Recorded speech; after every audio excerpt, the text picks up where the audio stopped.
Well, just wanted you all to know that the fireworks enforcement has a long way to go. It was as bad in our neighborhood as it's been last year. Took a look on the good old Wellington website, Facebook, Wellington Talks, and they sure did. And they were talking, don't worry, they're not giving any fines, just warnings, when other people were saying, well, I think I won't do anything this time because they're going to be fining. Well, I don't know how many fines or how many summons they gave. Anybody know? Question. This is public comment. Yeah, well, I like some comment from you guys. If you actually know what happened on the 4th of July, that'd be nice to I hear. can definitely look into it for you. Thank you.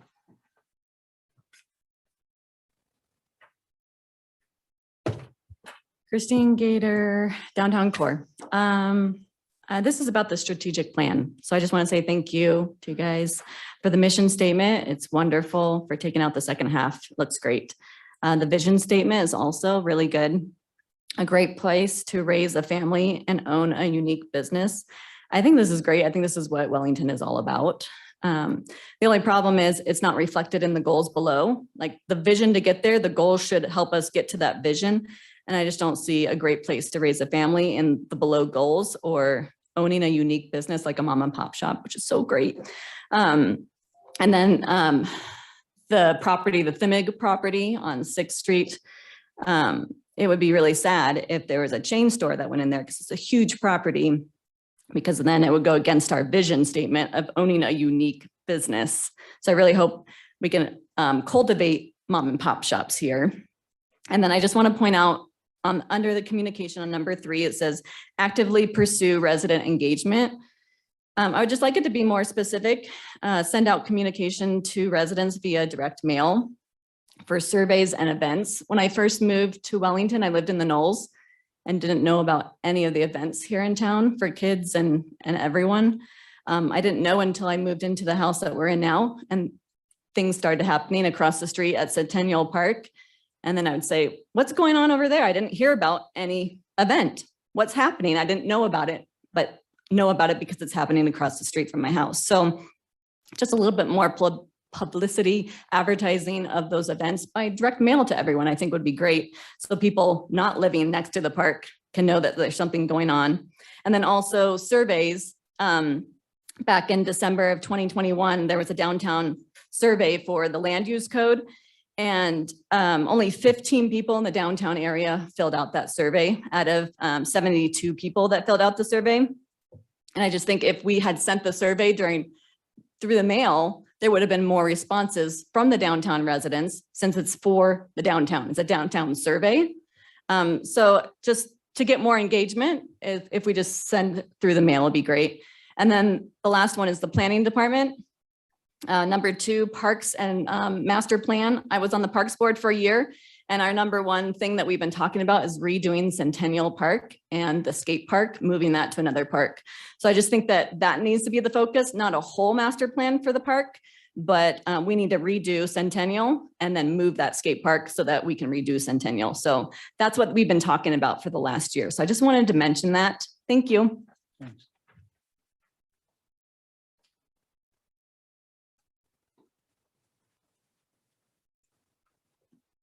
Hi, everybody. Lisa Cholet, 7424 Homestretch Drive, champion of safe routes to school. I have a couple things to talk about. First, safe routes to school. We're working with the planning department and with the principal to hopefully have a handout that will give best suggested routes for walkers and bikers to the high school, along with parent drop off and pickup, so that we have a good flow of traffic. And they should, if everything works out, have that as a handout that they'll be giving out as students check in next week for high school and middle school. And then the other thing I wanted to talk about was the SRO conversation. I know that they're presenting and I don't know what they're going to say, but one, I wanted to thank those of you that came to represent our town at the community conversations with Commissioner Kafalis. We had a couple board members there. We had a good showing from PSD. We had quite a few residents. I've received a lot of feedback since then from some county commissioners, a lot more residents, teachers, parents. And so I don't know what they're going to say, but I'm hoping that this board will still want to press forward with wanting an SRO in our middle high school. I know I'm willing to still advocate for that in any way possible, and happy to make connections with you guys, with the decision makers within the county or the school district, whatever is needed. So again, thank you guys for being there. It means a lot to me since I've been working on this for months and months, but I think as a town, we've really come together. I have not received one person commenting to me that they didn't want an SRO. I've seen one comment from a community member about being against SROs in general, but PSD's already made a decision on that particular subject. They revamped their operating procedures. It's a work in progress, but it's a really great start. And from the children that I've spoke to, that I've interacted with, Officer Remington and other officers here in town, I've gotten nothing but positive feedback about having them in the school. So we just encourage you to keep pressing forward with the things that the residents want. Thank you. Thank you.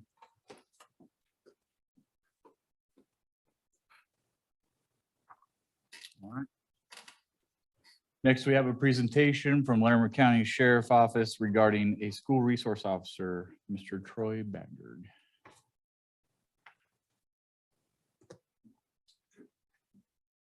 Good evening, trustees, Mayor Pro Tem there. I'm Joe Sheldon. I'm the operations captain for Larimer County Sheriff's Office.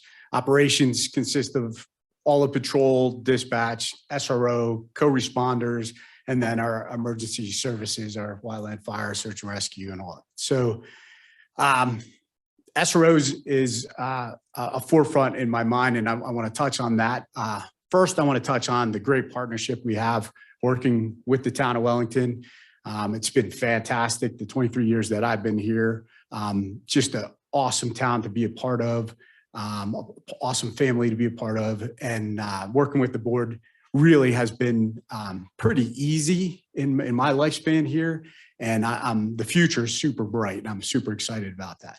Also, would like to thank Poudre School District because that working relationship's pretty strong also.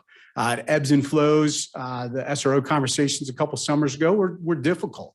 But when these things happen, when these incidents happen and it forces law enforcement to get better, I think it's a good thing.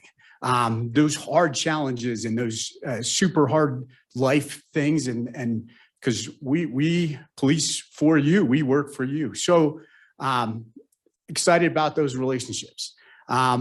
Talking about the new middle high school, unbelievable building. It has a high ceiling to live up to, considering the last high school had a Supreme Court justice go through it. If we're setting the bar there, I wouldn't want to be principal up there because that's pretty darn tough to start there, right?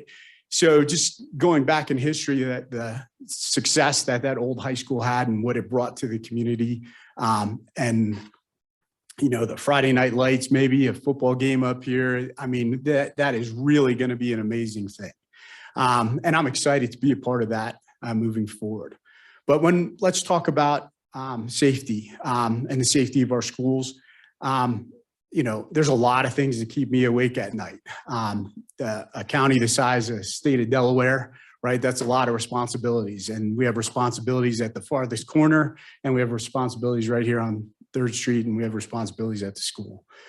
Constantly reevaluating what threats are out there, what dangers are out there, and trying to be ahead of them and not be that awful thing that may happen someday or hopefully never ever happens. So this is not a one-time decision. These are a day-to-day reevaluation of looking at threats, looking at concerns, looking at mental health issues, and the constant moving of resources. The good thing is we have a lot of resources that come into the town of Wellington that most people have no idea about. Northern Colorado Drug Task Force does some work up here, and from our excuse me, our reports, you see sometimes they're up here 300 hours. Sometimes they're up here 12 hours, right? I'd like them to be up here 0 hours because there isn't a problem, but that's probably not a reality. So the fact that we're going to have one school resource officer to begin the year at the new school is week one, we're going to have conversations. Okay, what did it look like? How did it go? What do we need to change? And how are our partnerships within the school? Are we having threat assessment meetings? Are we talking about those things? Are we having meetings with the parents, making sure that if they feel like a student or someone has concerns or has been producing some threatening behavior, that it gets to our SRO, and then we change what resources we need to be up here. Have you seen last year when some things were happening? We brought a lot more resources up here, a lot more visible resources, and then a lot more resources that maybe were not so visible. So this is a constant reevaluation. Would I love 5 SROs up there? Absolutely. Would I love an SRO in every grammar school, every part of PSD? Absolutely. You wouldn't, but that's an $8 million, $9 million piece of the pie that you would have, that someone would have to bite off. So we got to balance these things out, constantly move resources around. Sergeant Cherry and his team up here are fully committed to this town. Most of them live in this town. Their children go to these schools. So they are dedicated. So it's not one SRO on an island. It's a team. It's a team of 550 employees at the sheriff's office and constantly reevaluating things.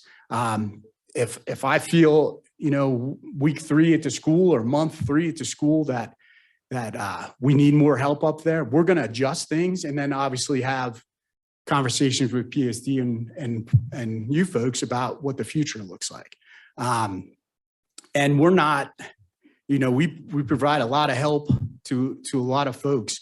If CSU, if Colorado State University asks for help, we go there. So it's not all about who's paying the bill. And once we run out of that last nickel, we're not going to help anymore. We are always changing things around, and we are going to have the best amount of resources that we can have to solve those problems and have those little problems stay little. One of the huge advantages that we have with Nancy Remington as SRO, she's been doing it a very long time. Parents talk to her, parents trust her, kids trust her, teachers trust her. And the information that comes to her when the problem is smaller and we can get that child help or get that parent help for that child is super beneficial. And that's a skill that not all law enforcement officers have. Her skill goes above and beyond. And having the personality to be able to deal with the younger kids and the older kids and have those tough conversations. And that's an asset that's hard to come by. And we have one that's been dedicated to the schools and dedicated to this town for a long time. So I'm excited to have her up there. I'm excited to see how she feels. It's a big school. It's a beautiful school. And I think for learning, it's going to be fantastic. Is the design perfect in my law enforcement brain? Probably not, but those things probably wouldn't match up. So we're constantly working with PSD about making some subtle changes to constantly improve that. So just in my closing, we have lots of resources. We're constantly reevaluating great partnerships, the partnerships with the teachers, the families, our SROs, the town. All that is a factor in keeping our kids safe. Our co-responder unit with our mental health clinicians are growing. We expect to see almost probably 50% growth going into next year if things work out the way they're supposed to. So that resource is going to be provided to the schools. So when we see those little mental health issues or other small problems, if we can get them early, that's our plan. And if we get halfway through the year, if we get somewhere in the year where this is not working out, you'll be early to know in that. And PSD will be early to know in that. And I probably won't wait for PSD to say, yes, you could have a second SRO there. I'll probably have resources there and solving that problem, making sure that all these kids stay safe, all these teachers stay safe, and this town stays as awesome as it's been. And that we have the next Supreme Court justice come out of that high school would be pretty awesome. So any questions for me or any questions for my staff that we can answer for you tonight? I'd be happy to answer.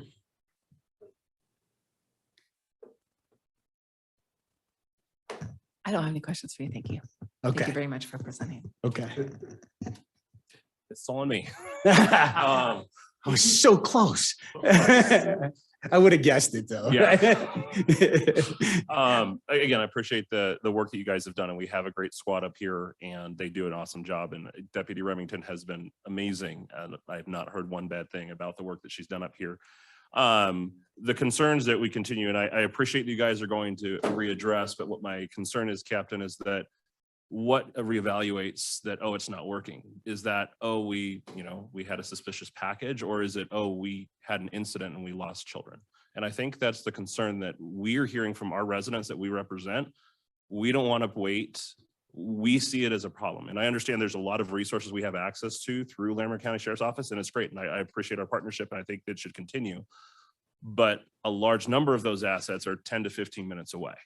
And if we have an incident go down, depending on what's happening with Sergeant Cherry and his guys up here, that's a long time in someone with a weapon in our schools.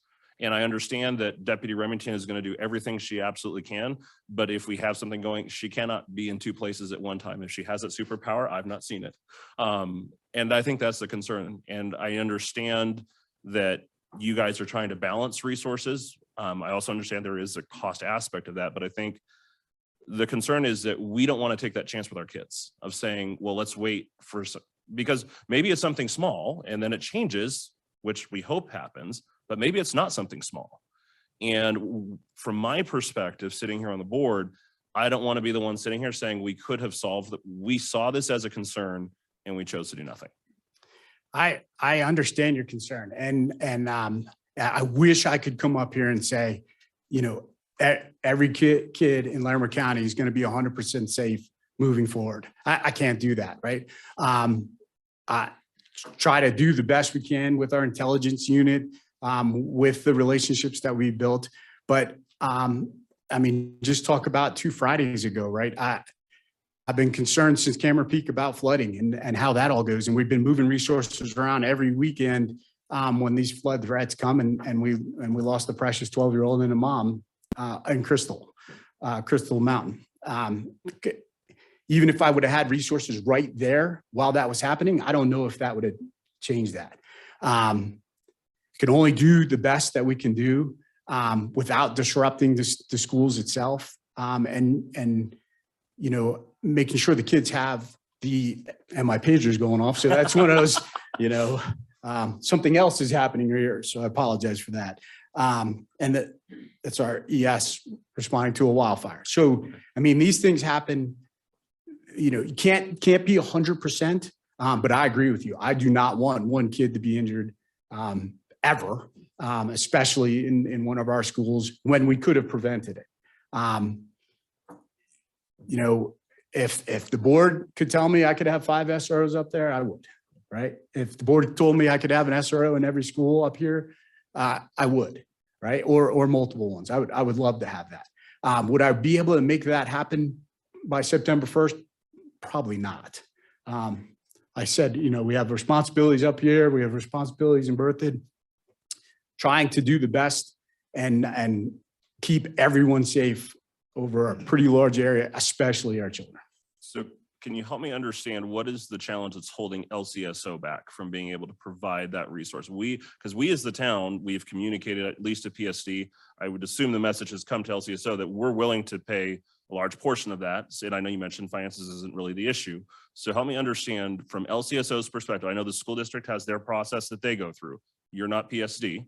From LCSO's perspective, what is the challenge from LCSO that's saying, Because what I'm hearing from you is this isn't something we think that is a good idea to go forward with now, but we'll reevaluate. I am speaking for myself. I can't speak for all of my colleagues, but I don't think that's what we were looking for. I think we think this is an issue now, and we would like to take action on that. So, I need to look at all our schools equally, right? And do I think the threats or potential issues at the new school is more than what's happening in Berthoud? And I don't. I think the staff, the school staff that we've been dealing with through the years here have been fantastic in recognizing those problems that could escalate. So me being fair to all the schools, that making sure I'm looking at everything through the same lens. I don't think the threats at Wellington are greater than anywhere else. Actually, I think our resources in Wellington, I hope Berthoud City Council is not listening to this, but I think our resources are Wellington. There's a lot more around here than most places in the county. The number of deputies that we have live up here, the number of Fort Collins officers that we live up here, and the way we work together, getting a pretty sizable force to that school to hopefully stop something before it happens. I feel easier in Wellington than I do at Red Feather Lakes, or than I do at Livermore or Stove Prairie, or even CLP. And the problems that we've had through the years in schools, the culture of the teachers up here and the cultures of the staff, they haven't been there. I can't say 100%. I wish I could say that I'm 100% sure things won't happen. The problems, money is definitely a problem. Recruiting, we're constantly trying to recruit. And if you've seen the news through the years, not a ton of people want to be law enforcement officers. And the perfect one for a school, right? Probably some of our all hazards, high-speed tactical guys would not work well in the school, right?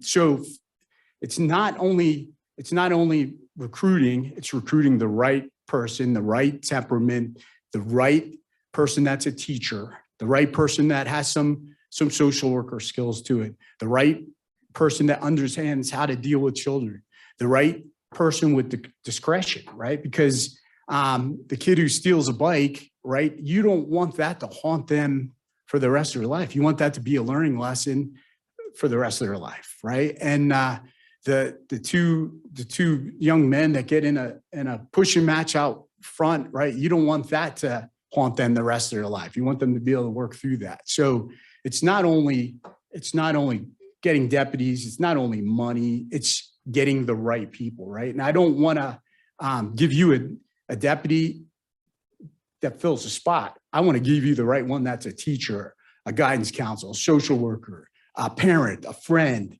and can relate to the kids, relate to the teachers on all those different levels. And that's tough to come by. So it takes a while to, vet that out and go, okay, this deputy would make a great SRO.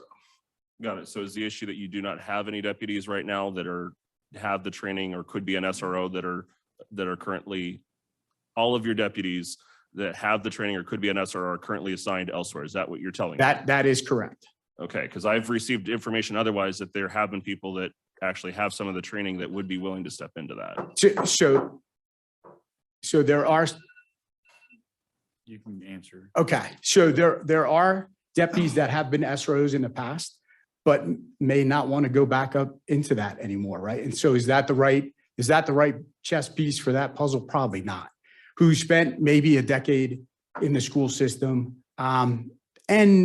and for whatever reason, just had enough of that, loved it, but wants to move on and maybe move on to get promoted in a career. So you are correct when I say there are some that have some of the training, but having the right person that wants to do the job is pretty important also. Yeah, I do have a couple of comments more so than questions. Okay. But first of all, thank you for your service, of course, and Thank you very much. protecting us all.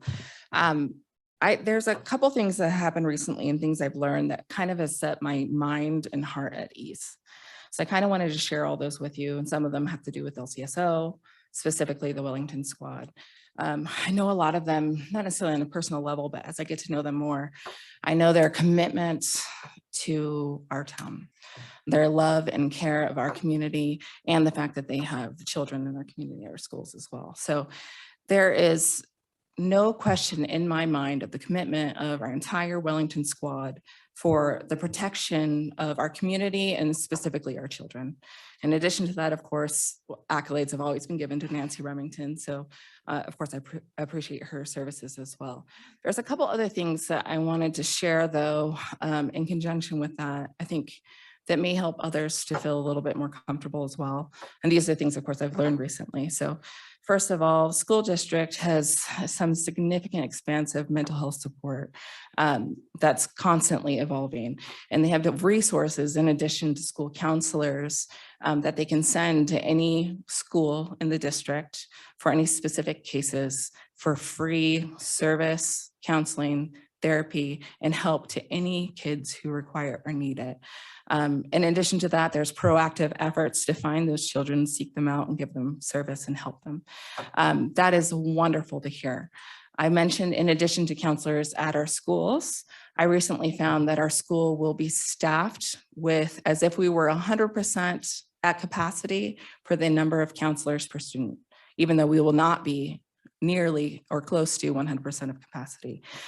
So that additional support, mental health support is so important to me. And I see that that's a priority in our schools. And that is preventative, of course, is more important than ever letting a situation happen. So those preventative measures are really appreciated.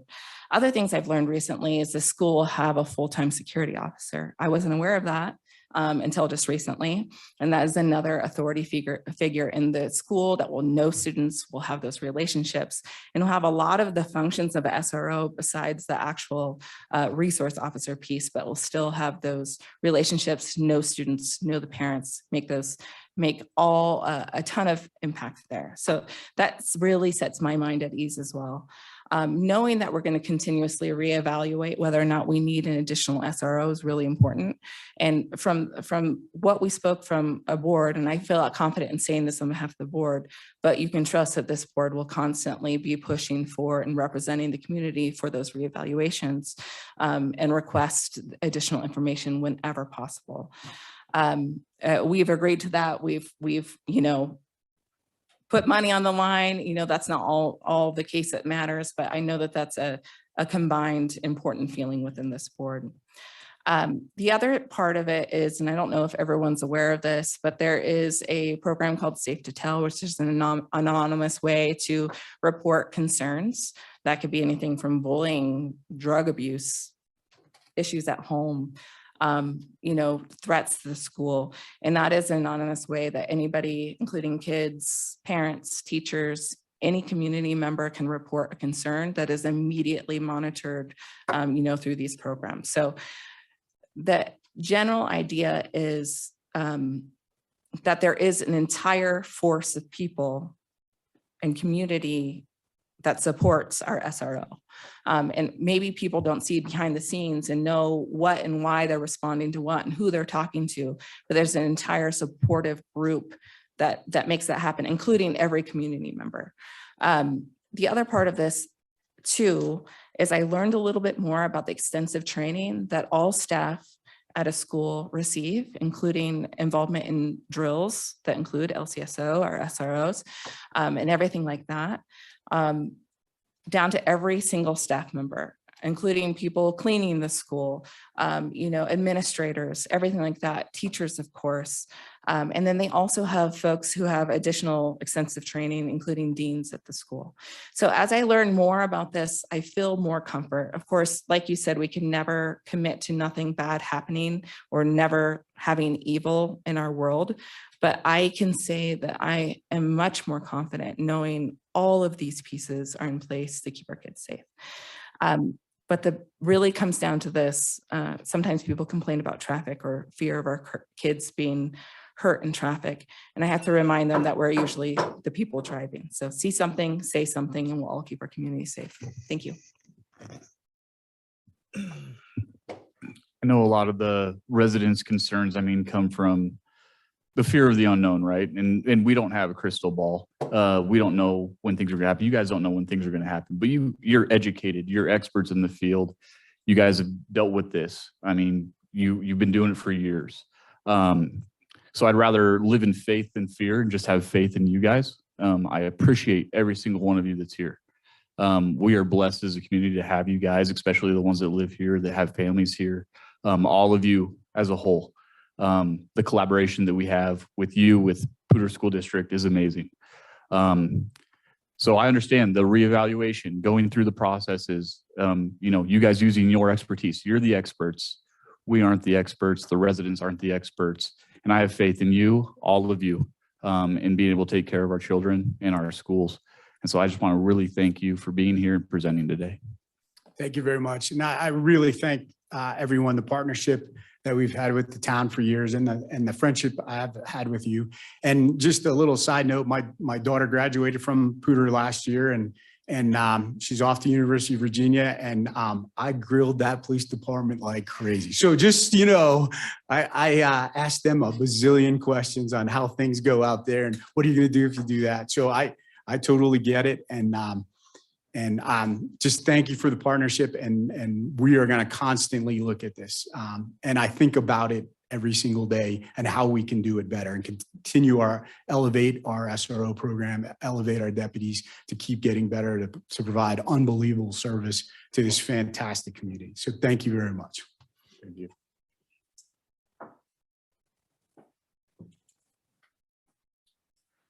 All right, the next item is consent agenda for the minutes of July 12th, 2022, Board of Trustees meeting. May I get a motion to approve?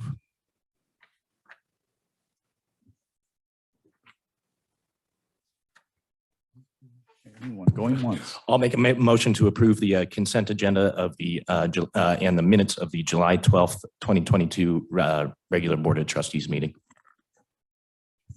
A second. May I get a roll call?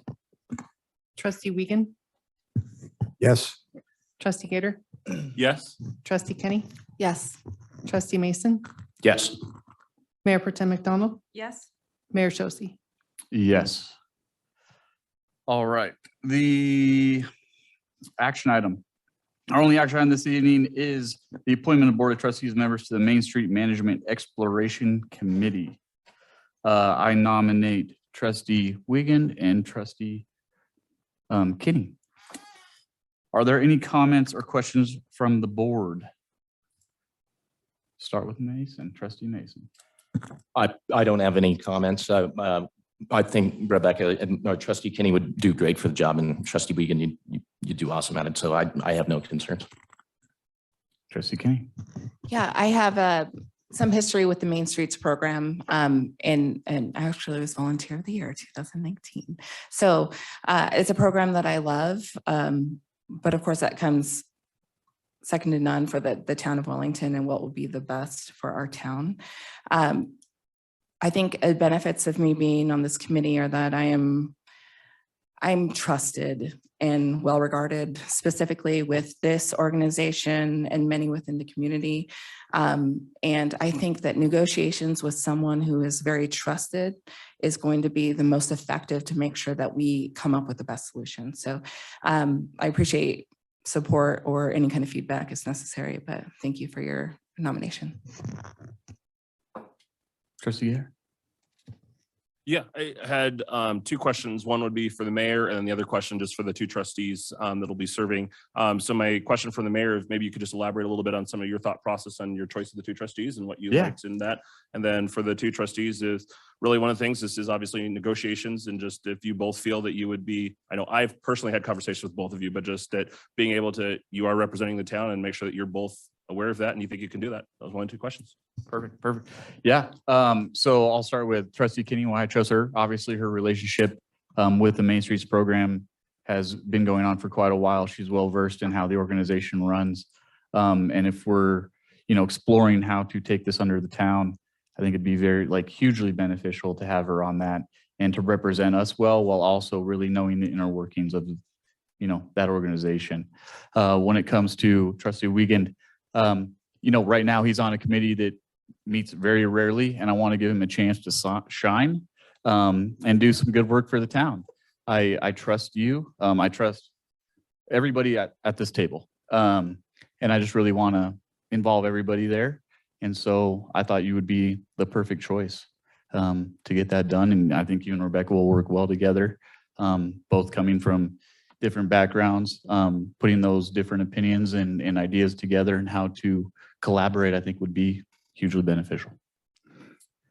So did that answer it? Perfect. Okay, in addition to what I said earlier, when it comes to negotiations, I think part of this committee that is a little unspoken at this point is what's going to be important to the town is determining what the specific role the Main Streets program is going to be to the town, what the possible return on investment might be, and in general, what the investment should be. I have seen amazing results from this program in the past. How is that sustainable? What are the plans and actions in place? What are the support? How does their board come into play with this? And how does that integrate within our town staff and within our community in general? Are their mission and vision aligned with the goals and strategic plan of the town? Those are the things that I have in mind that I've already considered, not without even jumping into this. So given that's the case, I think I have both sides well represented, both the community, of course, and our board and our town, and of course, the amazing dedicated volunteers that bring amazing talent to our community. So between all those items, I think that we can come to amazing negotiations that are beneficial to everyone. And I'm confident I can do that. I have come from a town that we had some major problems back in Illinois. I've seen where government has had a lot of overreach and made it tough for businesses to survive. Decatur, Illinois, where I'm from, went from 110,000. I think they're down about 65,000. I definitely don't want to see that type of impact to our city. We got to make sure that this is a viable place for businesses to operate, whether they're small or large. We need to make sure that the city works with them, gives them every avenue to survive. And I think this is a good position for both of us to be on here to make sure that we give the city's input on this. I've got 20 years in the lumber business. I got 30 years in the insurance business. I am a member of the Wellington Chamber of Commerce, and want to see this town get as strong, as viable, and as unique as it can be. And I think working with Main Street and keeping this town unique. I know we're going to need some main employers out here, but we need to make our town special too. And I think that's what Main Street does. Thank you. Do you have any questions? I support your recommendation for appointment. Thank you. Thank you. Are there any comments from the public regarding this agenda item? Okay. May I get a motion and a second on this agenda item? I move that we, oh, get the right page here. I move that we approve the appointment of Board of Trustee members Rebecca Kinney and Dave Wiegand to the Main Street Management Exploration Committee. I'll second. May I get a roll call?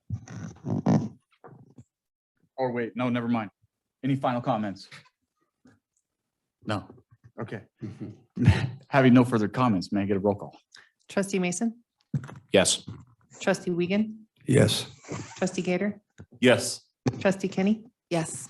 Mayor Pro Tem McDonald, Yes. Mayor Shosse. Yes. All right. Are there any reports from the town attorney? No reports tonight. Thank you. Any reports from Ms. Garcia? No report tonight. Thank you. Thank you. Any reports from staff? Ooh, yeah, we got one. Oh, perfect too. Just a second here.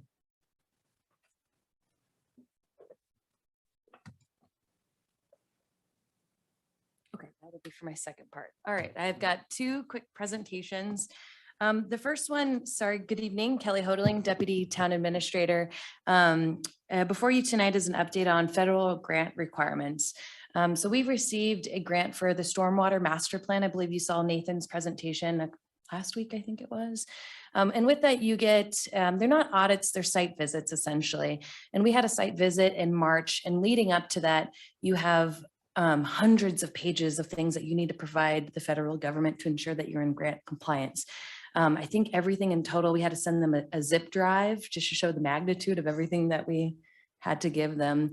And it's great. And I've been through a lot of site visits. I've been through audits before, single audits for federal grants. I've been doing grants for over 10 years now. And it's really helpful when you get these site visits, because it's not it's a great step to see where you need to get in compliance. And we are a growing town, and we need to make sure that we have all the policies and procedures in place.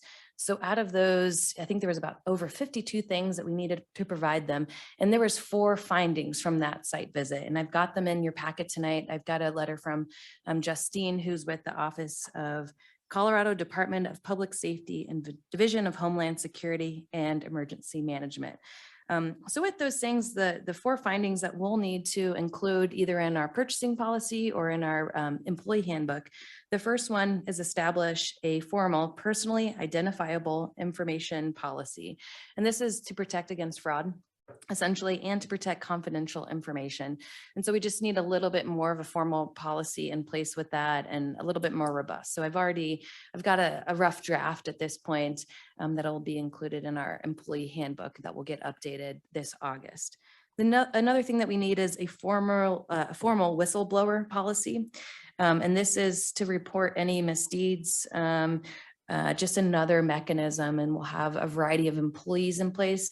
I like to have different employees recognized, because say there is a problem in finance and an employee wants to report it. Well, it's usually good to have like your town treasurer, your an HR person, and usually the town administrator. So I like to have 3 in there. I've written these before.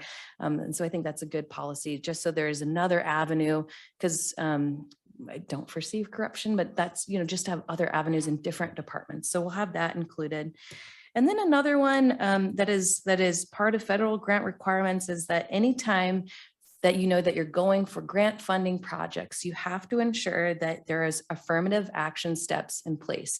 And this would not be for all of our purchasing policy, but this is specifically for grant required, and we have to follow all the grant requirements. And so we would have to verify that we took all possible steps to ensure that those vendors could be used when possible. If it's not possible, say the bid's too high, we would document that, but you have to have a documentation plan in place saying we did solicit bids, we got X amount of bids back, there was none that qualified.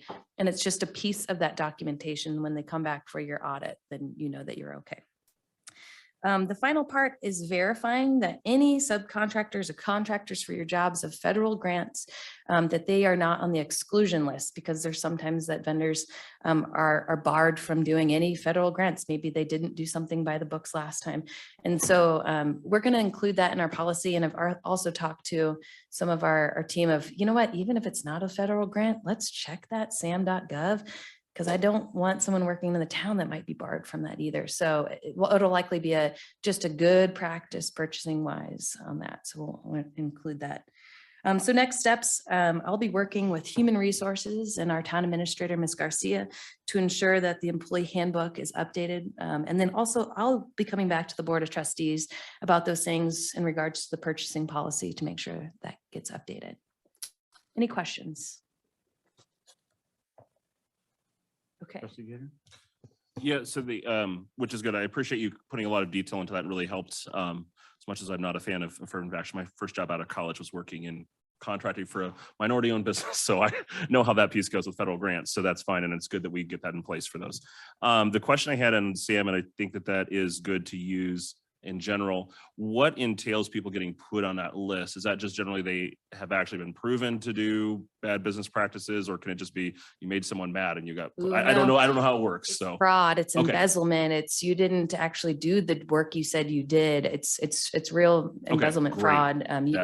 They don't take those things lightly. It's Okay. deep audits and reviews, and that's why you do get audited when you get Okay. federal money. Perfect. I love it. It looks good. So I'm looking forward to seeing it come back to us. Thank you. Perfect. And then I have one more thing. Let me share my screen here.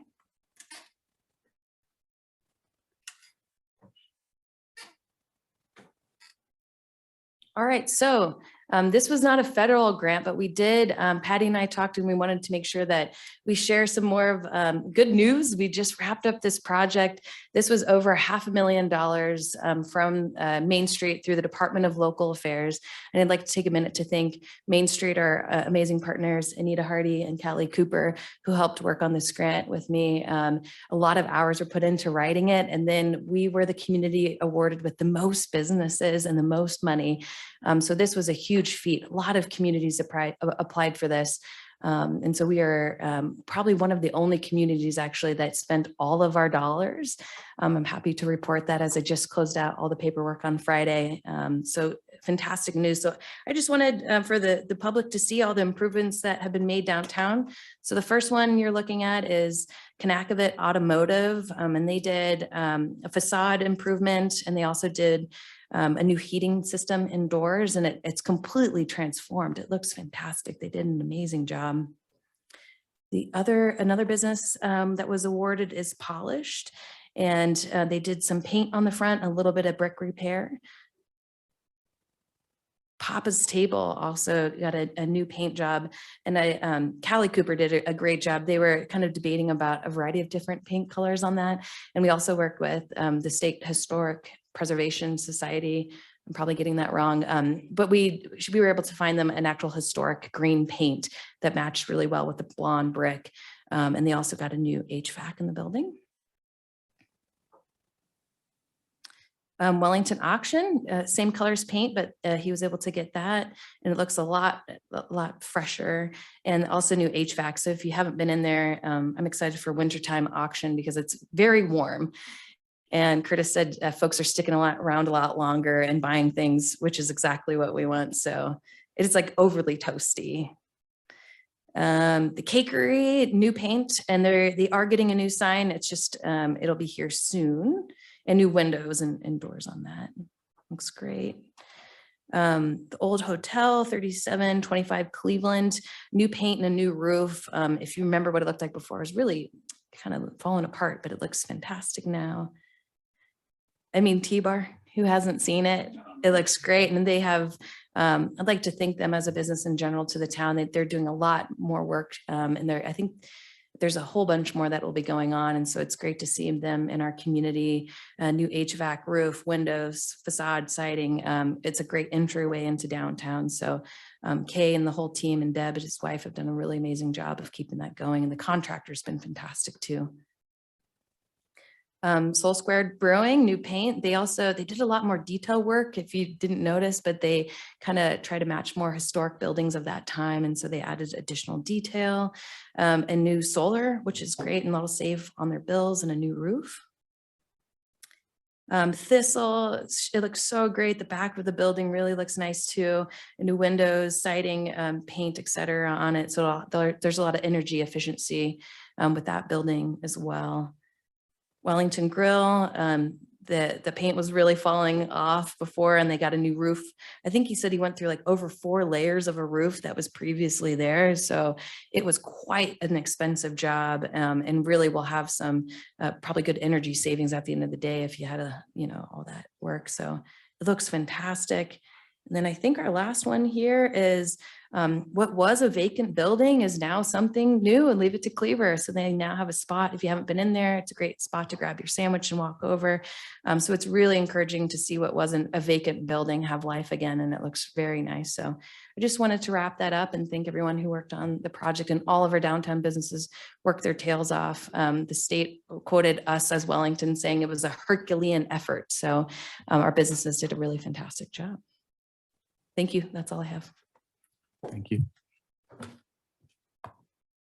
Are there any reports from the board? Trustee Mason.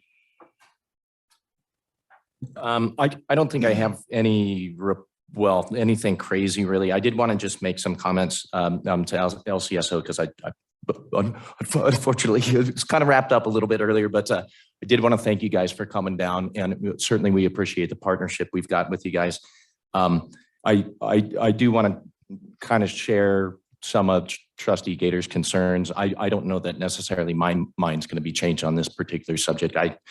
I do think it's very necessary that we do have an SRO down there. And for me, it's more about that relationship that we have with law enforcement and our kids. I'd really like to see, somebody in those elementary schools at the same time as those middle high school, just have that relationship, just have somebody there and present.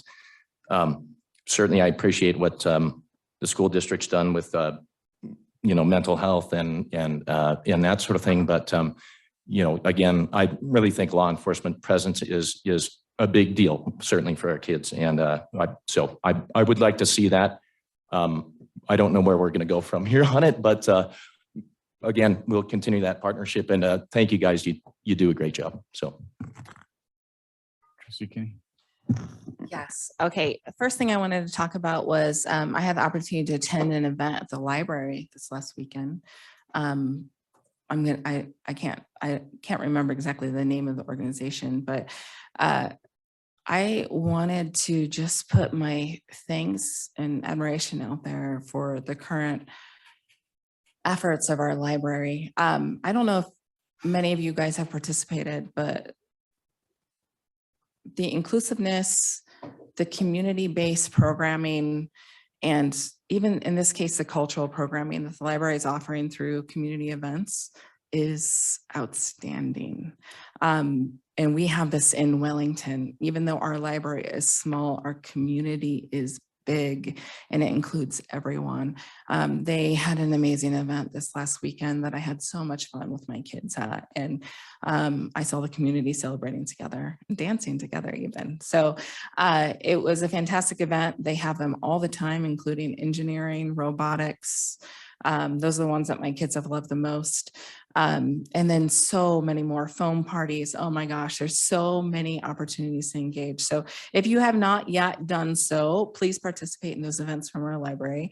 Follow them on Instagram, and then just know what's going on. So that was the first thing I want to talk about. The second thing was, I didn't get an opportunity to comment, but I wanted to give my heartfelt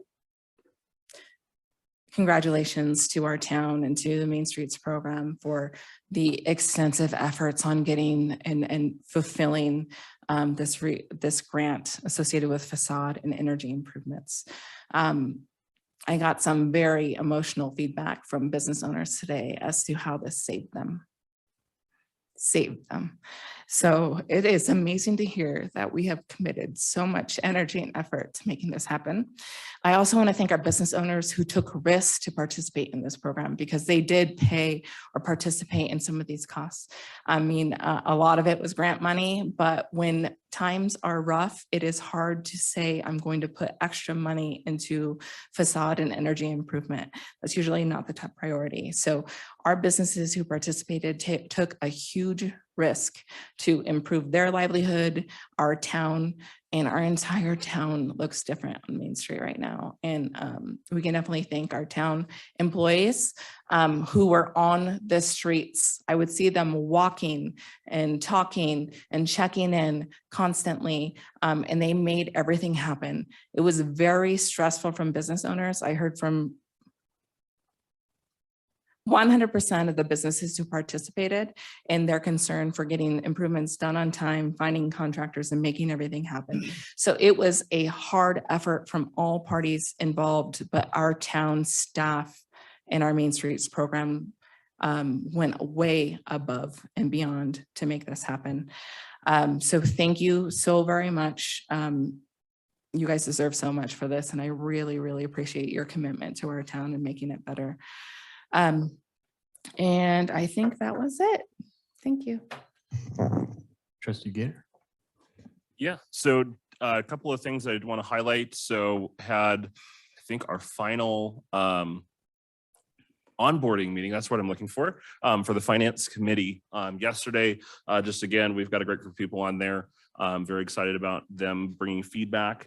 So in our work sessions that will be happening on budget, they will be sending Dominic, I'm not going to try and mispronounce his last name, but he will be representing the Finance Committee at that. So he'll be there with us so that when if you guys have questions for the Finance Committee, really the idea was, because I am sitting in that conversation as a trustee, I didn't want it to be convoluted between what the Finance Committee was saying and what I was saying. And so appreciate the mayor being willing to have representatives. So Dominic will be coming to represent the Finance Committee to both of those work sessions. And so the members will be, aside from other feedback that'll be going to staff, they'll be giving him questions or things that they have. And so he'll be able to bring that to that conversation. So looking forward to that. And then did also want to let everyone know on August 2nd, it is National Night Out. It was something that was brought up to us last year. We just weren't able to get anything together. It's really a night for the community to come out and just thank our law enforcement, get to know your neighbors and the people that are serving in the community. So we don't have an official town event going on, but my family and I are going to be hosting National Night Out at our house. So we're at 8132 4th Street, right across from the post office. So we've already got, as long as we don't have anything crazy happening, LCSO will be coming out. I did invite our current sheriff, I invite our future sheriff to come join us since you came up here. You're welcome to come join us. I believe Commissioner Kafalis is thinking about coming out. I think some of our firefighters might be there. Town staff has been welcome to come. Our trustees and mayors are welcome to come by as well. We will have some food. I'm cooking ribs for the officers, and we'll have other food as well. So just encourage you guys that even if you don't come out to ours, host your own, get your neighbors together, have something in your neighborhood, get to know the people around you. Our law enforcement would love to be going out and about to our neighborhoods. I'll bet they would love nothing more than to have a night where no crimes allowed, but they can actually just be driving through the neighborhoods and sitting and talking with the different members of the community. So. Awesome. Thanks, Sean.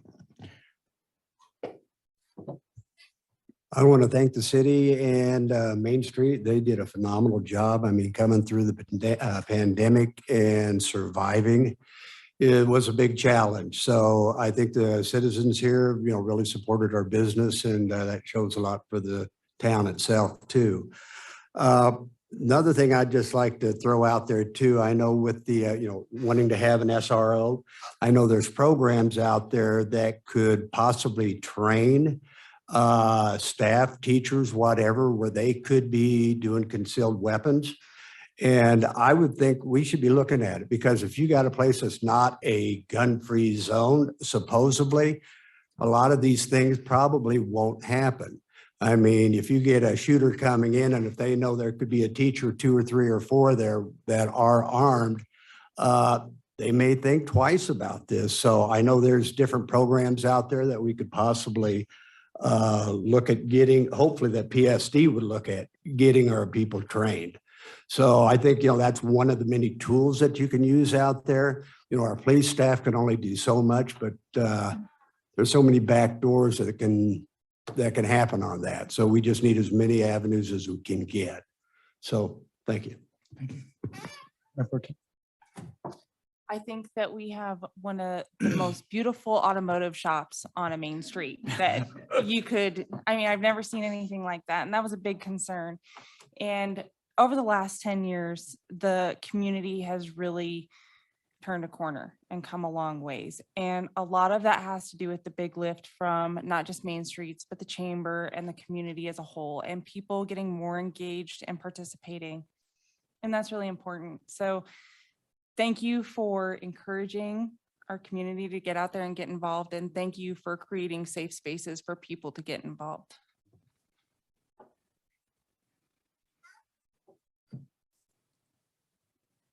Sorry, I remember the thing I forgot. Currently, the Parks and Recreation Board, Advisory Board is looking for letters of support for a grant that's coming up. We have the opportunity to apply for a GOCO grant that would supplement our park planning efforts significantly. So my call for action right now, and you can talk to me or of course any town staff, is to write a letter of recommendation or support and why the town of Wellington would benefit from additional planning and these dollars. We're specifically looking at this for individuals, organizations, and businesses. A better Parks and Rec program has been proven to improve employee retention and improve loyalty in customers, and also because your community is a better place to live and grow. People like to have businesses where people like to live. So that is one of the huge benefits there. So there's a great opportunity to help again with another one of those grants, and every single person in the room could contribute. So I urge you to do so. These letters are due by Friday. So if you would be willing to do this, I'd be happy to help you and give you all the information. Please help us out doing this. Thank you. Yeah, so first off, Main Streets and the businesses in town killed it. Town looks great. Best it's ever looked. Let's just keep it up. I think we're all a part of that. We all want that. Then when it comes to business, housing authority, there's some things that we as a board are going to need to get together and discuss. We'll end up probably doing a workshop or something because we're going to have to do some reappointments, their nominations, things of that nature, so we can be fully staffed there for votes. So that's all I have. Yeah.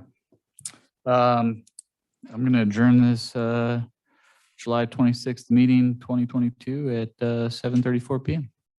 May I get a So moved. may I get a roll call or so moved? Everybody does so moved now. Second. Aye. Aye. We got like a 5-minute recess before the work session, Mayor. Yeah.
Okay.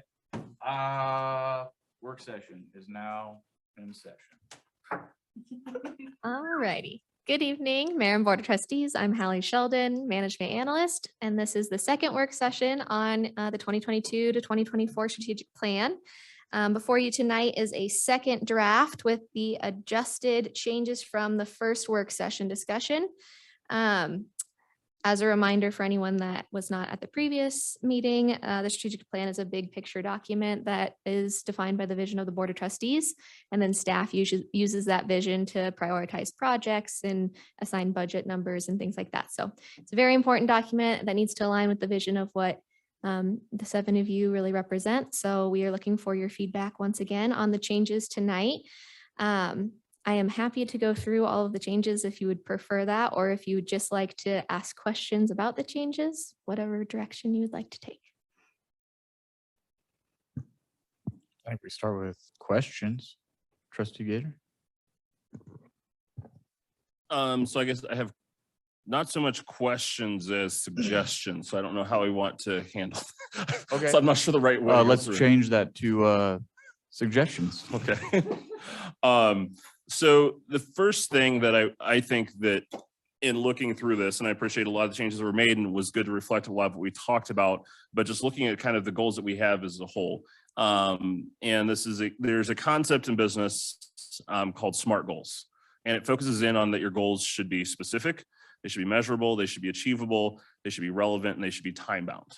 And so it really focuses in on, you can have a lot of things that sound really good, but if you don't have a way to actually measure them, they're not relevant, they're not time bound, they're really not helpful. My concern with a lot of that we have here is that it is very broad, it is very general, and we have a bunch of different areas. And my concern is, you know, we talk all the time about concerns with staff time and what they're being focused on, is we have so many different directions we're telling staff to prioritize. And I think that we really need to look at a couple of things. Is one, narrowing down things to say, okay, you can either do a lot of things okay, or you can do a few things well. And I think that I look at this as it looks at just trying to do too many things. And I think we need to really focus on, okay, what can we narrow it down to and to do those things well as one. And then the other is going through some of these goals. And I did this for each of the ones that's on the list here and kind of my ideas on that, but really looking at how can we make sure that these are actually specific goals, they're measurable goals, because again, staff needs to be able to know, okay, are we accomplishing what we're expected to do? Because if there's nothing to measure, they don't know we are doing it or we aren't doing it. And then also making sure that are the goals that we have on here, are they achievable? The other thing is, are they relevant? And then also, do we have a time frame around that? So we can say, you know, hey, I talked about drainage last time. I could say, oh, I want all the drainage problems fixed. Well, in reality, that's not going to happen in 2 years. So the goal shouldn't be all drainage problems fixed, but maybe it's, hey, we have this percentage of something, or we get to this point. So those are kind of my overall thoughts on that, and kind of what we need to work through to, I guess, one, I want to clean it to make sure that we give staff a very concise set of expectations to focus on over the next 2 years versus just a broad array of everything we like. And then two, looking at the different items, let's make sure that we are specific and we are creating a goal that's measurable. So we know, are we achieving it? Are we not? You know, or if we need more resources, how do we know that? Thanks. Yeah, I agree with Trustee Gator on that. I think, again, I think these are great. And maybe it should be our general starting point, and then maybe have subcategories under there of our specific goals for each one. And again, just so you guys have a better direction.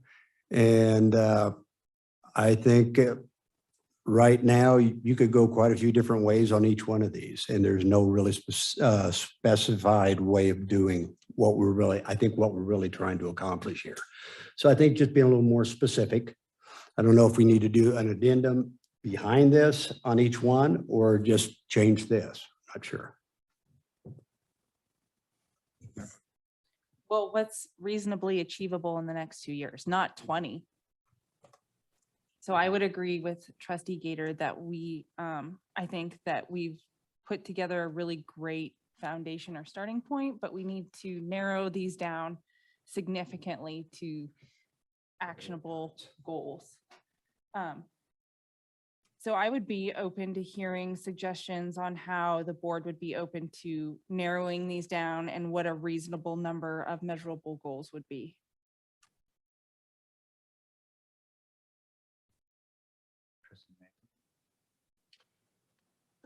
I think in looking at the past strategic plan, I believe by the previous board, most of the major heading topics had only about 4 items under them, rather than down from 6 that we've gotten here.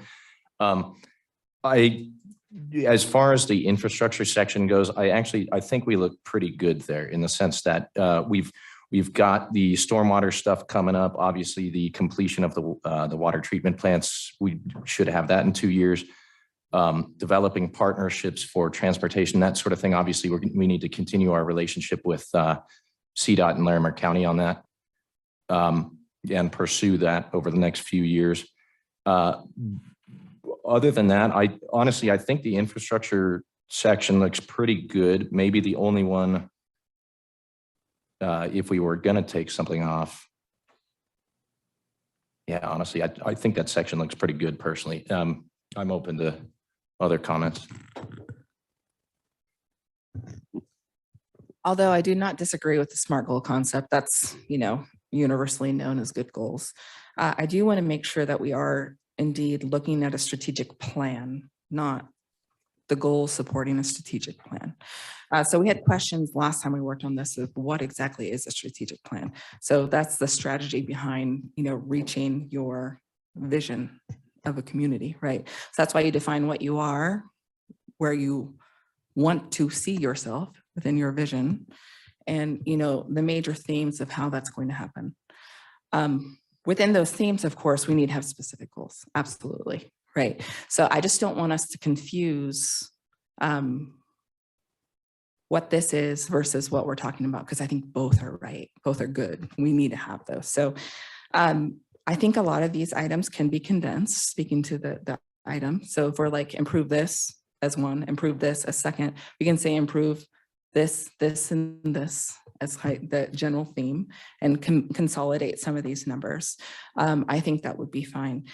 What I don't want to do is start cutting off items from this list that have been derived from community feedback and conversations. I don't want us to say, because we have to cut off some, I'm just taking off all of these that were gathered from a community session. That would be very hurtful in my mind, because we went through a lot of effort to get that feedback. So if we want to wordsmith it better so that we represent those in a more concise manner, absolutely. But if we're talking about, let's just cut off number 6, that's no longer important to us, I'm not behind that.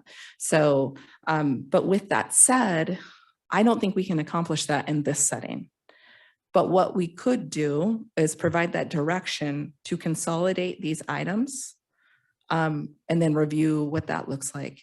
Because we could sit here and argue about words all day long, and it's not like, what we need is a whiteboard in front of us, and we need to be able to diagram and do those kind of things. This is not the setting to make that happen. But we have incredibly competent staff who, as long as they understand the purpose of these items, that I would be willing to and happy to say, please take the task of consolidating these items into 3 or less items within each of these pillars that we have determined is important, without losing any content or purpose, but being able to make it more concise. I think that might be a recommendation I have. Regarding the goals, that's a whole nother conversation. But let me talk about goals really quick. You can't just put a date and time and effort on a goal right now. That requires extensive research on every single item to determine the cost, manpower, dates associated with that. So we can also not make SMART goals on any of these items from this desk either right now. We need to say, these are the topics that are really important, and that's what we do from a board. Take this, town administrator, and make it happen and tell us how that could be possible. When she says, then this is how it could be possible, and these are the projects that are in process coming up, whether it's in CIP or anything related to our budget, and or here's some additional options that we see as viable, then we can say, I'm prioritizing these within that vision within that plan that we've designated. So I'd hate for us to get in front of the horse here and assign dates, times, people, money, anything like that to something without having extensive research on all those items. But they can't start that research until we give them the plan. So I need to make sure that we know what's happening when and how we need to do it. But my vote is to consolidate these, and then all the changes I see that were requested are implemented. I think it's fantastic. I think she was catering to how exactly we told her to do it. Now I think the next step would be, you did a wonderful job. Now put that purpose in action and consolidate it. That would be my direction from this. But I'm just as far as going through these topics, as far as that goes, and maybe the board's got some input here, but as far as the infrastructure box go, I think maybe item number 2 and item number 4 are maybe fairly closely related. Maybe we try to get the language on those combined, and maybe even items 5 and 6. I think we might be able to maybe kind of combine those as well. Great idea. So one thing that I did want to bring up is that the issue with combining and consolidating, the issue is not that we have 20 things on this list. And if I make it into 12 things that still have all 20 of those combined, it's literally realistically, I think Mayor Pro Tem McDonald said it, can we actually accomplish all 20 of these? And it's not to say that they're not bad. And I appreciate Trustee Kinney saying we don't want to throw out public, which we don't, but there was hundreds of things of feedback that we received from the community, and we have a little over 20 on this list. So there were a lot of things that did not make it on this list. And so I understand that, yes, we could send this back to staff, but my whole thought process on that is this is supposed to be the document that we as trustees work together to give to staff, to give them direction, not we give them a few highlights and then say, bring us back what you should do. Is it's kind of, I see this as, this is one of the things, right? We set the budget, which is here's what you have to do it. And then we also put together what is the strategic plan and what can that look like? And so that's the one concern I have is combining things. It doesn't actually decrease the workload on staff. It just makes it look less on paper, but it's still the same number of expectations to accomplish. The other piece is that while we might not be able to get to a SMART goal like a traditional business would, just taking, for example, fiscal responsibility number 1 says ensure financial viability of town infrastructure and services. Okay, that's very vague and broad. It really is not measurable. But what could we do? What does that look like? Does it look like no deficit spending? What level of reserves should be in place? Expenses don't exceed projected revenues. And then have a timeline to say, okay, in a given year. That's something that we could set out. We could say, hey, our expectation, what we see as financial viability of our infrastructure and services is we have 2 months of reserves in place at all times, or we make sure that expenses budgeted do not exceed the projected revenues for the year. Those are things that we can set out, again, at a broad level, but that sets guidelines for staff. So they know when I'm going to put a budget together for whatever I'm at, these are the guidelines I need to stay within. Retaining and attracting businesses, number 2, again, very broad. What type of businesses are we talking about? Small businesses, our vision talks about unique businesses. Are we looking for unique businesses? Are we looking for chains? Are we looking for large stores? And then also, what is the town's role in that? Because if we just say we want to attract businesses, but what does that mean to staff? What is our role in that? So if we say, hey, we'd like to see a 5% increase over the next 2 years in small businesses, that gives staff a target. Hey, our goal, whether it be through, and then staff comes back and says, guess what, board, we don't have the resources necessary. If you want us to go 5% in the next 2 years, you're going to need to help us with economic development. So then that comes back to us and we say, okay, well, we did say that this was a goal. We want to hit that 5%. We can measure that. We can say, hey, in 2 years, did we get to 5% new businesses? We did. Great. Good for us. Hey, we didn't, or we're not on track for that. What else so it allows us, yet we're not going down to the weeds. We're not telling them to get 3 drugstores and 2 this, 2 that. We're just saying, hey, we want to see an increase of small businesses. How much? And I agree, set it reasonable. We're not going to say we want 100% increase. So when I say that I'd like to see us be more specific, that's very clear. So like the headline, it basically set marker goals with markers. Mayor, if I may, Trustee Gator, what I'm hearing is maybe more precise, more precision in the goals. for instance, the pursue funding sources for the positive direction of the community. To me, as a trustee, that seems like a very broad spectrum for the staff to be able to try and achieve a goal. Like, I would agree with Trustee Gator. I would like to see more precision in the consolidation of these goals. Like, what type of funding sources and what is that positive direction? Positive direction for more family-oriented activities, positive, less hazardous material going down. So, like, what is it that we're specifically trying to be accomplishing? Because I feel like some of these are just a little too broad. And if we want the staff to try and accomplish a specific goal, we need to try and narrow this in a little bit and be more precise in what it is that we want to see them try and achieve through some of these goals. I agree with you, Mayor Pro Tem. That's exactly, and I understand we could ask staff to make these more precise, but then we're asking them to be mind readers. And that's, for me, my thought process of that's why we have work sessions is it's, again, for this specific document, this is supposed to be something we are the ones saying, and I understand we can ask a change of word here or there, but trying to get into precision, because for me, I would say, I agree with you. What kind of funding? Like a grant, a $2 million grant for the town for signs would be great, but is that really what we need? Or would we rather have staff focusing their time on a $2 million grant for roads and drainage and sewer or things like that, which would really have a huge impact? And I think I agree with you. We need to define so that staff's not just out there chasing anything and everything that might be good. We want them to spend their time on those things that we identify are, these are our highest priorities right now. So I guess to headline it for us as a board, what I would be curious to know, like, specifically what it is that we're trying to achieve through fiscal responsibility over the next 2 years. Is it overall, are we precisely trying to provide more transparency? And then can we structure these 6 items to be more precise towards achieving that goal of transparency? And then under infrastructure, you know, if it's all geared towards water infrastructure, we don't have to repeat that 6 times, but we can talk more broadly about maybe the path to get there. So that's my feedback and what I've observed. In general, I think the staff has done a great job trying to take a ton of information and get it whittled down to this point. And it's so hard to sit there and listen to us just pick. Yeah. So thank you so much. I really appreciate it. It's fantastic work. So one thing, I would like to see in there that we plan to attract and retain staff. That's something that we need to focus on, especially if we want our town to be successful. So I think that should definitely be in there.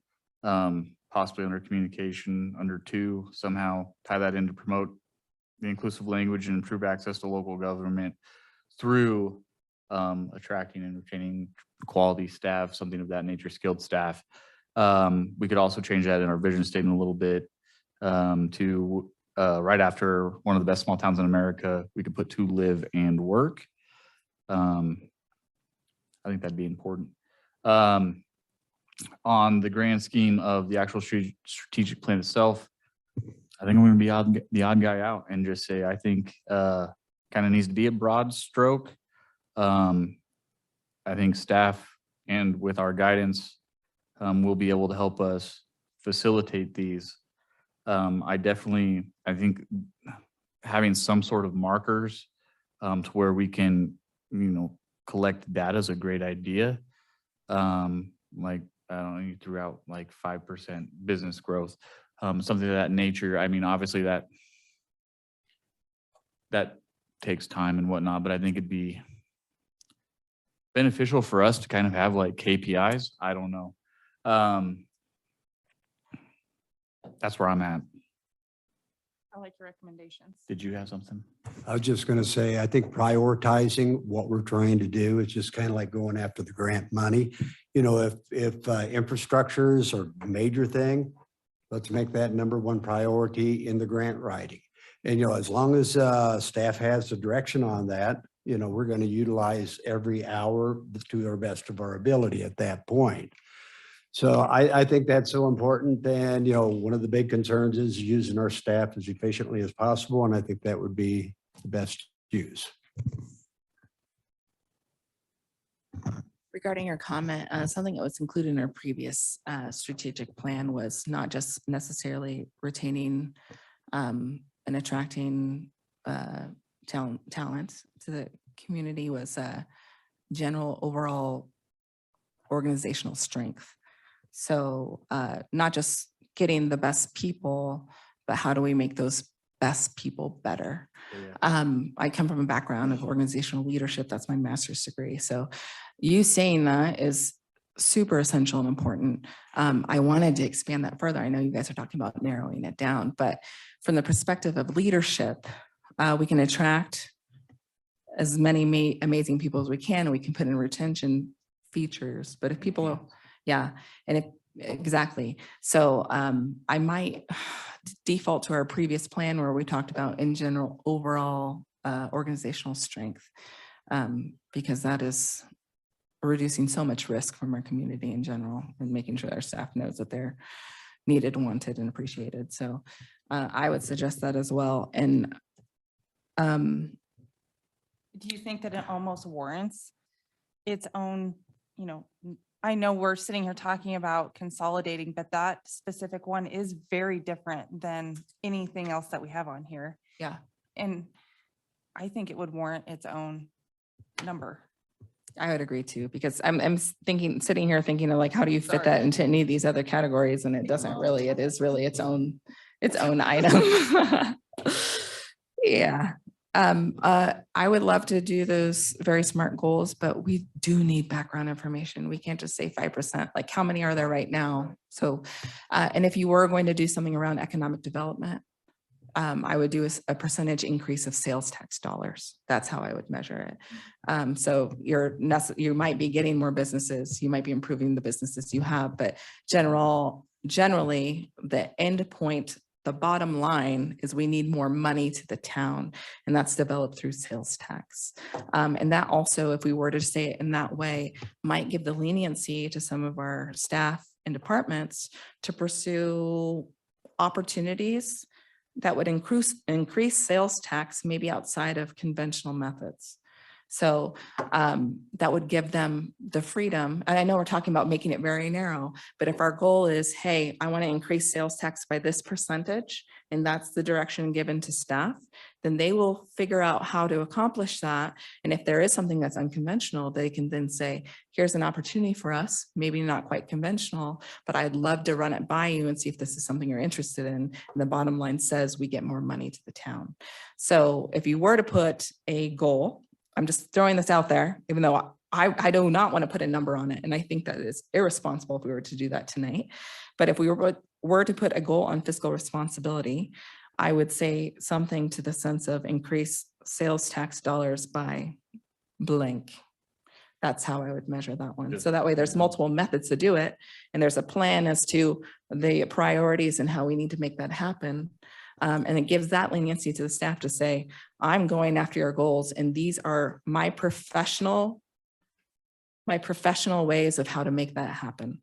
Because if we do make it too specific and we put such specific goals, no longer are we then allowing our staff who has talents, education, experience, relationships, all those kind of things, they're going to be tied down to meeting that very specific goal rather than for the betterment and following the actual plan that we're doing. I don't want to tie them down in that sense. So, and I understand the point of view of it's our responsibility to direct staff. It's also our responsibility to retain and get the best staff as possible so they can give us their knowledge. So I'm not going to sit up here and say, do this, do this, do this, Sort in of exactly headline this it. way. Yeah. So those goals need to not be very specific. They do not have to be a ton of them for each category. There's an overall goal that meets that baseline for each one of those. That's where we should go if we're going to do a very specific goal. I don't want to sign those tonight, though. I think that's irresponsible.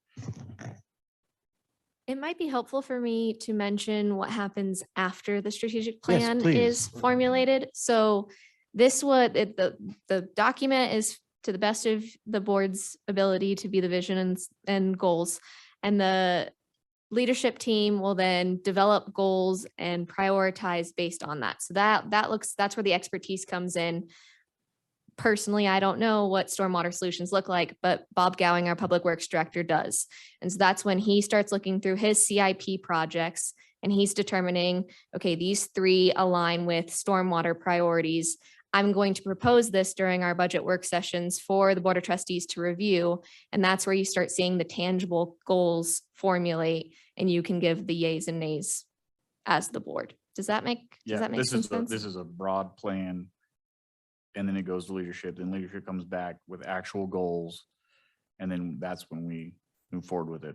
And it's important for it to be specific enough that we can formulate tangible goals with it, but you will get a say in what those goals look like on the budget side of things as well. Thank you for that. The other thing that I do have concern on is there are several of the items on here that I don't even understand what we're trying to accomplish. So for example, on communication, promote inclusive language and improve access to local government. What are we trying to accomplish with this goal? Okay, so I would like to clarify from the red line version. This was the discussion that we had at the last work session about it not only being translation services that we're looking for, but inclusive language, less government jargon, and how we present items, trying to simplify how we present items. So language was the kind of the compromise term to expand beyond just Spanish translation, but also to make our information more accessible. Again, I know it's very broad, but that was where the terms were coming from. That's not what that communicates to me. So thank you for clarifying, because I'm like reading this and I'm like, I don't even know what we're trying to, and that's my concern is and the problem is if this is the high level thing that we are then giving and I don't even understand what we're trying to accomplish. I'm like, well, this obviously is not, again, that could be everyone else's and that's fine, but it's like, this isn't my vision for the town because I don't even know what it's trying to accomplish. The other piece with that too, that I think that we need to make sure is that we should not have things on here unless we are willing to follow through on what is needed to accomplish them. So for example, under infrastructure, number 6, talks about encouraging wise use of treated drinking water. We have mandatory watering restrictions in place, yet we have instructed staff not to fine people. We're saying on one hand, we want people to save water, but we are unwilling to take the action that will actually follow through on that. Well, that would be enforcement, not encouragement. Well, So encouragement would be communications, right? Well, to me, we talk about we want to conserve water. We want conservation. We have a mandatory water restriction in place saying you cannot use water, yet we will not punish people when they violate that water restriction. And so in essence, we have a goal saying, we want to have wise use of drinking water. We are putting rules in place saying you must have wise use of drinking water, but we will not enforce those rules. And so we're kind of going at it from 2 different directions. We're giving staff direction saying this is a priority to help in the goal before have adequate current and water resources. That's the whole purpose that we were told of having those restrictions, yet the board handcuffed staff and said you're not allowed to enforce those. I'm not in favor of the restrictions, but we're going at 2 sides. We're saying in our plan, this is a priority, reduce use of water, basically, is what this is getting at. We want people to use less treated water. But are we willing to actually take the steps as government to follow through on that? If we're not, that's fine. So it shouldn't be a goal unless we're going to follow through on it. So what do you guys think about this being the broad spectrum, going to leadership, then using that and coming back to us, and then that's where we have these conversations and more in depth? Does that make sense?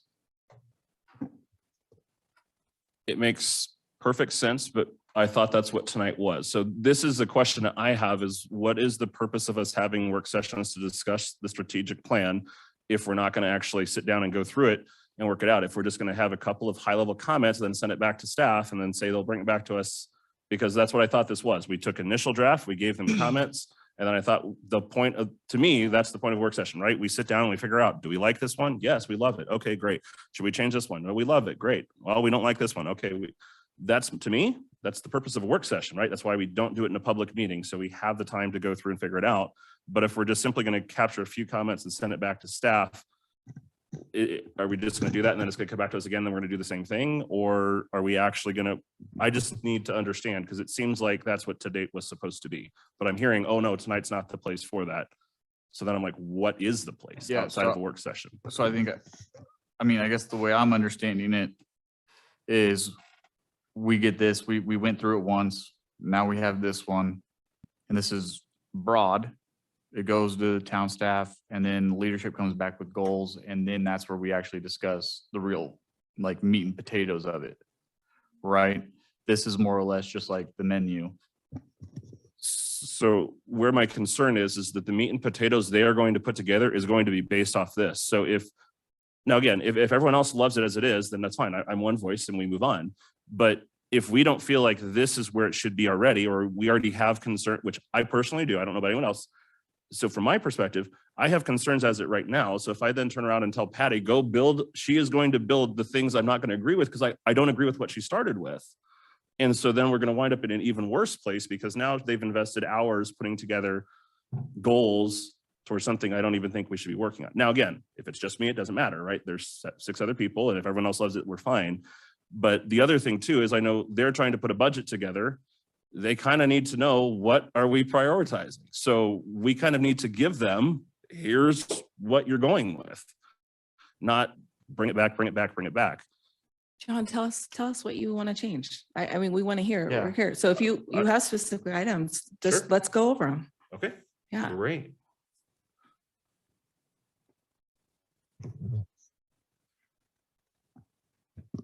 I think you can combine communication 3 and 4. They're both talking about actively engaging just with multiple work groups.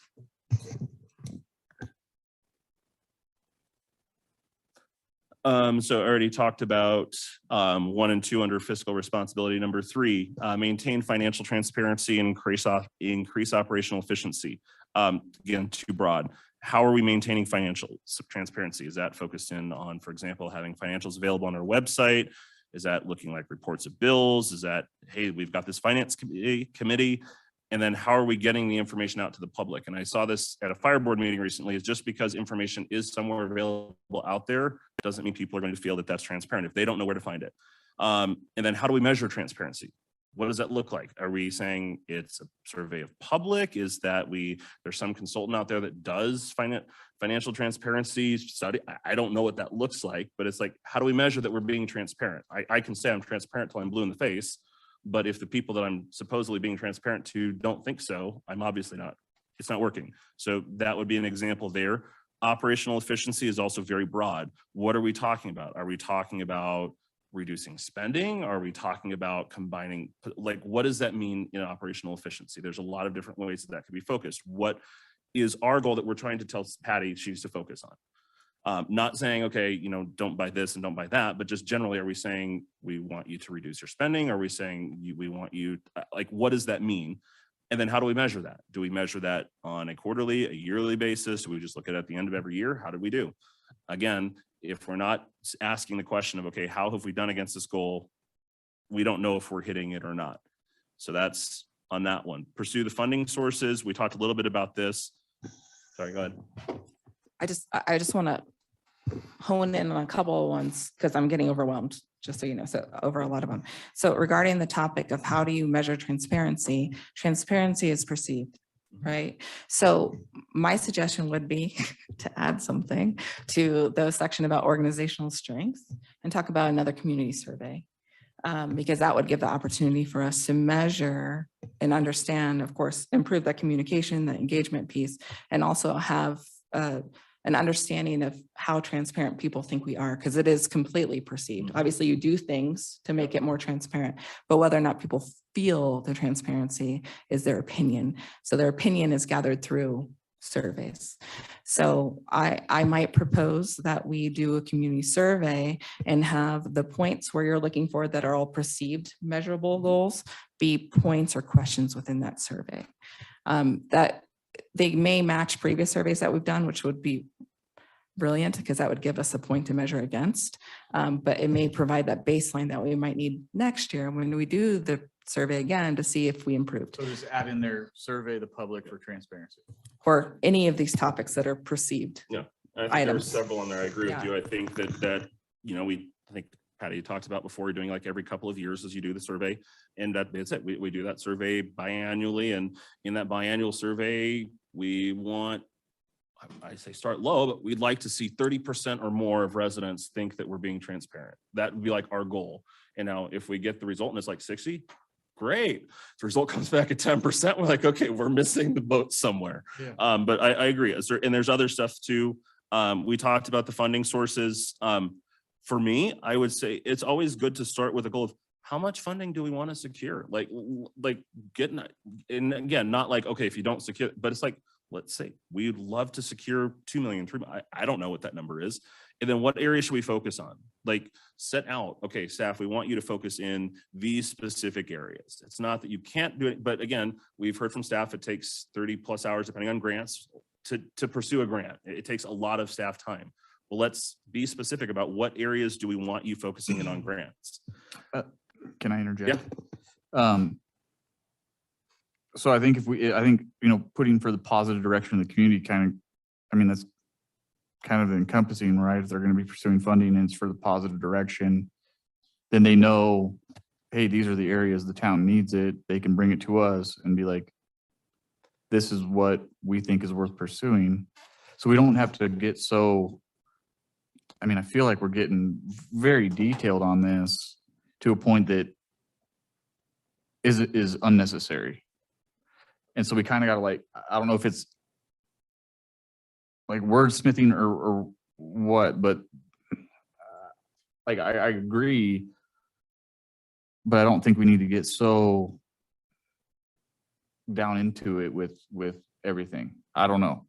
That's my thoughts. Are we overthinking it? I think it's being overthought. So what I can tell you is some of these items, as I've been reviewing the budgets, we've been having budget meetings. I already know of some projects that are going to fall into some of these areas. Without a shadow of a doubt, more than likely, these are going to be projects that you're going to want to see us do over the next 2 to 5 years. Some of these other areas, we will be, in the way I'm thinking it through, is we would be asking you for some feedback on some goals. So saying that ensure financial viability of town infrastructure and services. So I would anticipate the Board of Trustees might have a specific goal they might want to put under that, because that's not something that we have a specific project to fall under. There's other things that, the way I'm trying to come up with an idea, and I'm struggling right now. But do you understand what I'm saying? Some of these will require some feedback from the Board of Trustees to create the goals. Some of the goals will be brought forward as recommendations from staff because it falls in alignment with the budget. And a good example is, I think you were at the CAC meeting, but Charity covered financial policy and with the finance committee, and they talked a lot about so honestly, that could fill the role of ensure financial viability. Is we adopt a financial policy might be the takeaway from that. Right. Which that would be a perfect example of that one that you talked about there. And that's something Charity's already working on with the finance committee, and they're working on that. But again, to me, is make sure that if we say, hey, that's a great thing, then great. But if we're saying, no, that's not what we're looking for. And to me, it's when you're overly broad, and I see this in my job, when my boss gives me something that is too broad, and then I'm trying to sit here and I had this happen 3 weeks ago. I went and spent 4 hours putting something together, gave it to him, and he's like, this is completely wrong. And then he took 5 minutes being specific, and I got it done in 20 minutes. But the problem was, had he taken the 5 minutes, he wasn't able to, but I would have been able to give him the right thing right away. And when we're going too broad, then again, for the grant specifically, if we say we want you to focus in your time on grants for stormwater, sewer, parks, basic infrastructure, those are where we want you to focus your energy. Or business grants, maybe we add that in. But instead of just saying anything, because like I said, there could be a fantastic grant for signs. Okay, is that really where we want to be spending 30 to 40 to 50 hours of staff time on a sign grant when maybe they could be pursuing a water grant? Or because we understand every grant we pursue is a different grant we don't. Right. There are way more grants. I don't think town staff would just go spending time on a grant for signs when they know the real priorities of the town too. What are we trying to accomplish again? Well, I wonder if on number 4, honestly, we just add on to it with an emphasis on infrastructure, because then that kind of says to staff that, hey, that's kind of the priority. We want to emphasize the infrastructure, but you can still look into other things if you think they have a positive direction of the community. I mean, if that works for everybody. That's more specific. And I disagree because I would say economic development might be a great way to pursue it because that would improve our financial situation. So. And I don't think it's true that. We're overthinking it. We're overthinking it. So, but this is the perfect example right here of, we have different ideas of what that, but then how is Patty and her staff supposed to know which grants to put time into? That's, to me, that's our job, is to say, okay, we either agree, hey, we want you to focus on infrastructure, or we say, hey, no, we want you to focus on economic development as well. That's our job, to say, these are the types of things we want you to pursue. So we're kind of like going back to Dave's idea of like having like an amendment to this. Do we need to have a separate work session for this? That's a dedicated work session without a board meeting that we can take from 6 till whenever? Like, because I don't I'm not know. really, I'm I not don't really know. grasping this right now. I don't know, because when you try, what I'm hearing is that the priorities of the trustees are different. And so by trying to get too specific on these priorities, we're going to sit here and we're going to bicker back and forth all night long about every single one of these. And that is not productive. Right. The goal is to provide some general goals or guidelines that they can go formulate their ideas and then come back to us. And then we can bicker about those ideas then. They can decide if they want to, they can try and pursue, based off of this, they're going to have a pretty good idea on where our priorities lie for And based off of pursuing grants. knowing who we are. Correct. And if we try and nitpick this too much, we're never going to get anywhere. Yeah, we're overthinking this way too much. Yeah, that's my thoughts. Because we can't sit here and agree on the specifics. We have a trustee, and I'm just using this as an example.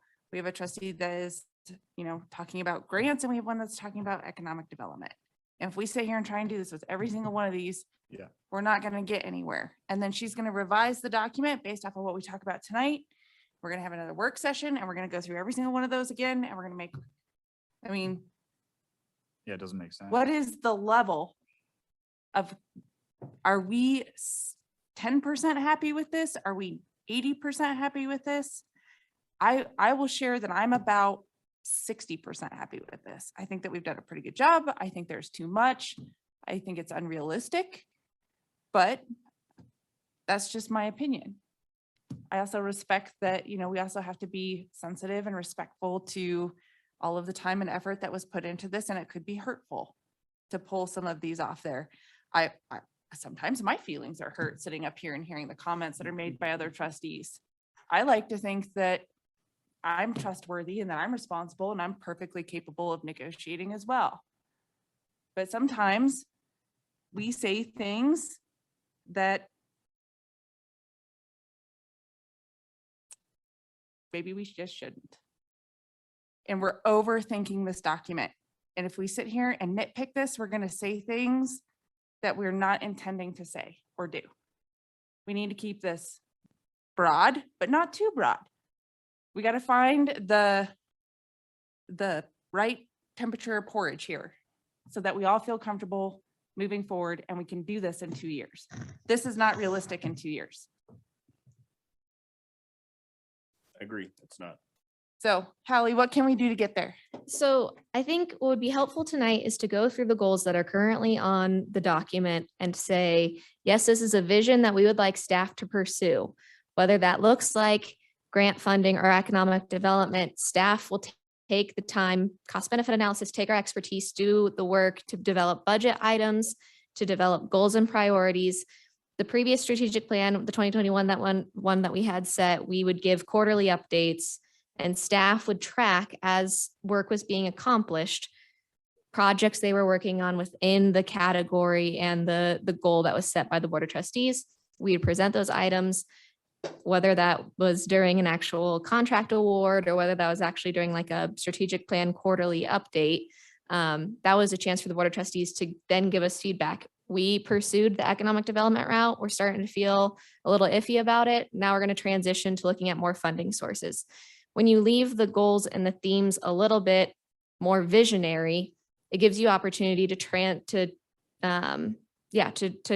pivot if necessary, and staff is able to do that. It is important for us to have enough understanding that the entire board is willing to pursue these visions so that staff then can take the time to look at options within each goal. But we don't necessarily need to know how you would like to accomplish that right now. That's where the budget conversation, that's for a budget conversation moving forward. It is a very gray area, so it's understandable that we're having this discussion and trying to figure out like the hot and cold. But if you are if the entire board or the majority of the board is comfortable with the language that is on the document tonight, we can take that and then start our budget process, start prioritizing goals. I think it's been a discussion of our staff that when we do present things moving forward, we show you what strategic plan goal we're following in order to accomplish what we're trying to do. It'll live on, but we want to make sure that we have the opportunity to pursue multiple options within each goal to make sure that we're giving the community absolutely the best possible solution. Great. Yeah. That makes sense.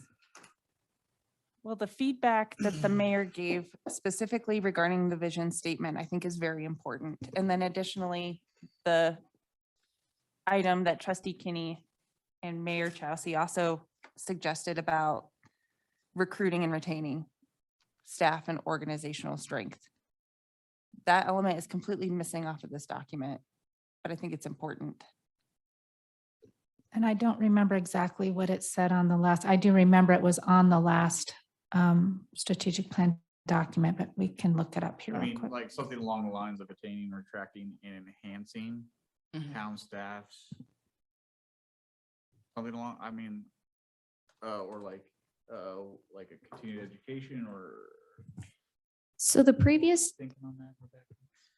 Do you have it? The previous, it was my job last year, so it's in my brain. It was, the pillar was organizational strength, and we had 3 separate goals. We wanted to update our employee handbook, so that was up to date, so the staff was safe and had clear expectations. We had training and encourage travel and training and incorporate that. And then we also had retain and attract staff. So that's, and then onboarding and offboarding processes was the 4th goal under that one. So they were like specific to increasing organizational strength and the holes that were needed to fill to accomplish that. Are those from memory? Yes, I did. That's impressive. Yeah, so I don't think we need a whole category for that again, but I think including that somewhere in at least communication, maybe. Communication, yeah.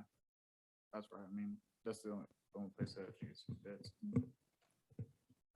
I would Technically, say, town staff is also part of your town infrastructure. yeah, Oh, that's but what I was Crystal was thinking just on the saying, infrastructure. "Ooh, that's good. That's what I I thought, like that. silly for suggesting that, but. But now that's gonna have That's good. 7 bullet points. We're gonna have to even it out. Some common themes I'm seeing under the fiscal responsibility, a lot of those, although they reference different methods or to the same purpose. So for example, the utility rate structure, affordability, so 6 and 5, all those kind of relate to efficiency and affordability for both, the town and residents. I think those are things that we can consolidate without missing any of those pieces, and are very specific in that you're trying to find efficiencies and you're trying to make sure that our town is affordable. That would be something that I would take from those 2 items as overall themes that I think encompass all those items. So we would, okay, so we'd combine 5 and 6 in fiscal responsibility. We'd combine 3 and 4 in communication. That's what I got from you, Trustee Mason. You wanted 3 and 4 combined under communication? Use on infrastructure.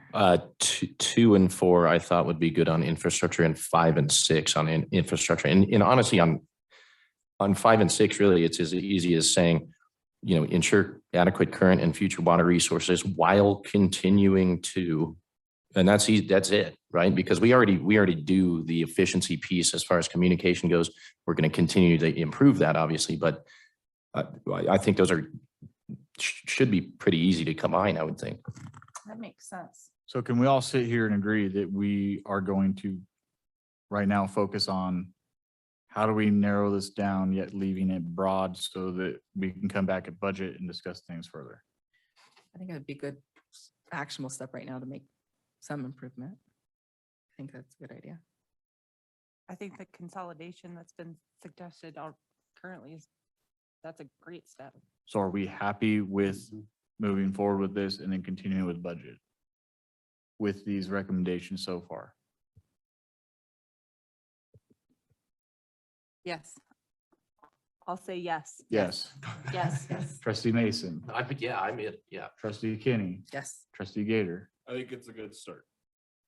Good start, yes. You got a direction. Perfect. So I think that the plan would then be I will consolidate, I will send out a draft to all of you to review for final comments. And then there needs to be an adoption of the strategic plan at a regular meeting for then the budget to start falling under those categories. Okay. Is that a good direction? I'll commit to you, Hallie, that if I have any significant recommendations or changes or suggestions, I will let you know via email prior to the next meeting. Perfect. Good. I heard that as a recommendation. Thank you.